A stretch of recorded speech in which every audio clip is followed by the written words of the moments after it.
Saudara, keluarga besar Haji Abdul Halim Ali melakukan safari Ramadan dengan melakukan sholat tarawih di Masjid Kiai Muara Ogan, Kertapati, Palembang.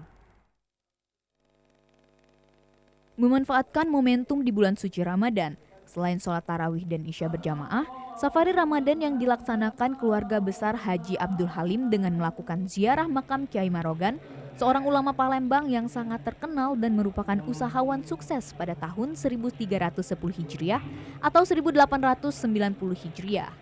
Para jamaah yang melaksanakan ibadah juga dihimbau untuk tetap mematuhi protokol kesehatan. Malam ini, alhamdulillah aku sempat datang terawih di sini dan sekaligus memberikan pengarahan tentang untuk menyesuaikan peraturan pemerintah mengenai corona atau covid ya, supaya mereka tuh jaga jarak itu kan, pakai masker dan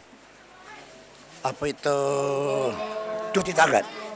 Nanti aku arahkan termasuk selain dari terawih ini sampai ke sholat Jumat dan seterusnya. Itu supaya dijaga, supaya kita masjid ini tetap aman, dianggap oleh pemerintah bagus. Itu yang tujuan aku. Sementara itu, pengurus Masjid Ki Marogan mengucapkan terima kasih atas bantuan dan dukungan oleh keluarga besar Haji Halim dalam pemekaran kawasan Masjid Kiai Muara Ogan. Kami segenap pengurus daripada masjid ini, kami mengucapkan banyak terima kasih kepada sesepuh kami atau donatur kami, yaitu Bapak Kemas Haji Abdul Halim Ali ini. Beliau banyak berkorban, sudah 3 kali renovasi ini beliau inilah yang mengeluarkan dana pribadi, yaitu tahun 89, kemudian tahun 2006, kemudian tahun 2012 yaitu pelebaran jalan masuk.